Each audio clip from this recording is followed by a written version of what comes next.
It's time for everyone's favorite part of screenwriting, learning the format! Yeah. I know it's not fun, but it's important. And instead of spending 10 weeks on it like I did at film school, I'll tell you everything you need to know in 10 minutes or less. And for the more experienced, I'll give you some pointers to help improve your writing along the way. Screenwriting software is an absolute must-have if you're serious about finishing a screenplay. There's a lot of them out there, but I'll list the main three that I see get talked about. Celtics. This is a free-to-use screenwriting software. It doesn't come with many fancy bells and whistles, but that's okay, because most writers don't even use all that stuff. The main drawbacks are that it's kind of clunky to use, doesn't always format things perfectly, and it watermarks everything with the Celtics logo. It's perfectly fine for hobbyists and people just starting out, but it's not my personal favorite. finaldraft. This is the most common screenwriting software and the industry standard. It's strangely super expensive. It costs like $250, but I find it extremely responsive and easy to use. There are internal tools like beat boards, character reports, revision mode, and it's always being updated with more and more resources. If you've got the cash and are serious about writing, I'd say go for it. Writer Duet. If you'd like to write remotely with a partner and would rather pay over time than upfront, then your clear choice is Writer Duet. This software works like a Google Doc. It autosaves your progress, you can share it with people, and see them leave comments or make edits in real time. Oh, and you can connect it to Grammarly, so you're less likely to have typos. At $10 a month, it's cheaper than most of your streaming services, but as we all know, subscription costs add up over time. That said, any of these three will be perfectly fine to learn formatting with. The Screenplay Format is made up of 4 parts: sluglines, action, dialogue, and transitions. So let's go through them, shall we? Note, formatting is not universally agreed upon. Different people are taught different things. What's important is clarity, and consistency in this video will get you to where you need to be. Interior, school cafeteria, day. Exterior, desert, night. These are sluglines. They may not be exciting, but that's because they're not for us writers. They're for producers, so they know what locations to get, when to schedule the shoots, and if they need umbrellas. We'll break it down piece by piece, starting with interior or exterior. Interior means you're inside of a building. You aren't going to get rained on, no umbrellas. Exterior means you're outside of a building. You might get rained on, bring a poncho. Pop quiz. True or false? If your character is at the mall and they're standing outside the entrance to Victoria's Secret, you would write it exterior Victoria's Secret day.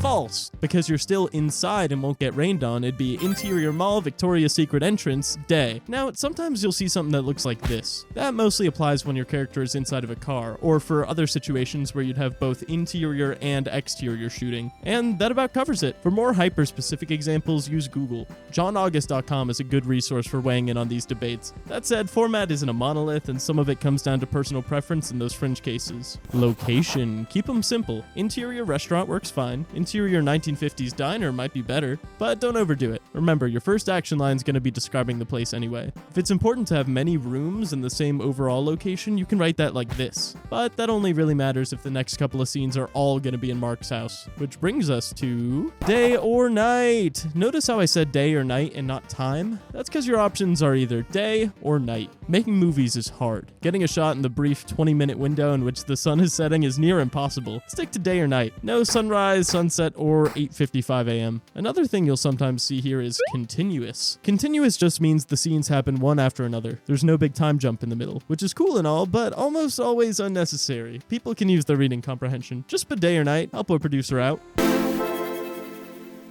There are a lot of rules for action, so let's cover the basics. Rule 1. Everything is in present tense. Mark walked to the store? No! Mark walks to the store. Screenwriters write exactly what's happening on screen as it's happening. Which brings us to Rule 2. If we can't see it, you can't write it. Mark thinks to himself, is this grilled cheese sandwich too hot to eat? Nope. Or how about Doug, 30s, is a skilled chess player and brain surgeon? Nope. If something is background knowledge or happening in a character's head, you can't write that. You can accomplish the same things like this. Mark looks at the grilled cheese quizzically. He reaches out to grab it, ouch, and pulls his hand back quickly. Or, Doug, 30s, has intelligent eyes like that of a master chess player. He wears bloody surgical gloves. Speaking of which, Rule 3, capitalize every new character. You probably know about character introductions. They look like this. Like sluglines, these exist mostly for producers and casting directors to make sure there are people in your movie. So because of that, even when you're not giving a whole character description, you still need to capitalize every new character. Here's what I mean. A milkman walks up to the door, sees what's happening, and turns to leave. A large crowd gathers around him. They chant. They want blood. A barking dog gets loose and starts to chase him. The crowd roars in approval. Every time a new character is introduced, no matter how small, you need to do this. Trust me. Barking dog to set? Barking dog?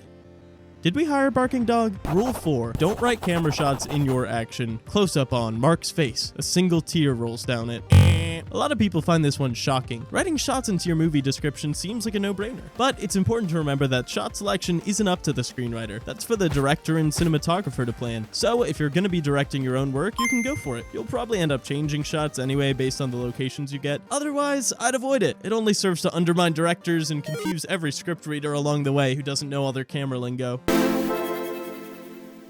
Most dialogue looks like this, but there are add-ons you can use to indicate different things about the speaker. For instance, now it's voiceover, so Mark's mouth isn't moving. Maybe we're hearing his internal monologue, or maybe this is all a story he's telling someone else later. Now Mark is off camera, meaning he's in the scene, he's just not being shown. Maybe we're looking through his perspective, and now Mark is off screen. Maybe he's in the other room, or he's hidden behind a tarp, who knows. The difference between OC and OS is pretty arbitrary and often debated, but I mostly use OS. How about this? Mark is now directing his comment to Doug using a parenthetical. Now Mark might have planned this. Is Mark evil? Parentheticals can do a lot of things, but there's a danger in overusing them. For one, it interrupts the flow of reading, and two, it doesn't let actors interpret their lines for themselves. The only time I'd use them is when you think the line will be misread otherwise. Like so. I'm so glad that dog is ripping that milkman apart right in my front yard. That's gonna be so much fun to clean.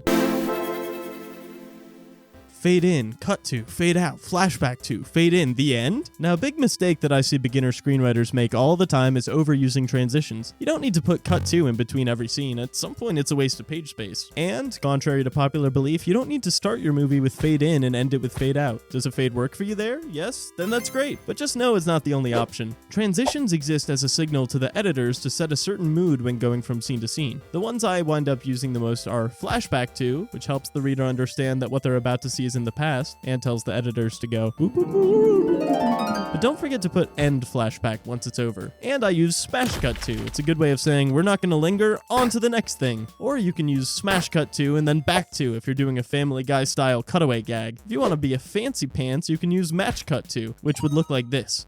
Cool, artsy, probably not going to wind up in the movie, but you do you. And finally, fade to, basically the opposite of smash cut. It makes you linger on the scene and take your time before going to the next one. You can also fade to black to create tension between scenes or to end the movie, or cut to black.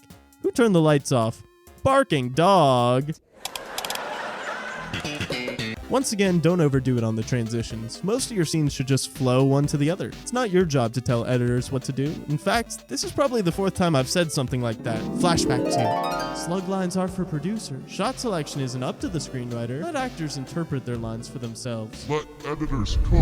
Movie making is a collaborative art form. As screenwriters, we can't control every possible detail. Our job is to bring a beautiful blueprint of a movie to the table. And with all this new formatting knowledge, you're ready to write yours. So please subscribe, because in 2 weeks, we're going to talk about how to up your action game John Wick style. And in the meantime, please give this video a like. It really helps the channel grow, which will help me make even more videos for you. If you have any questions or any formatting tips of your own, please leave them down in the comments. Thanks. See you next time.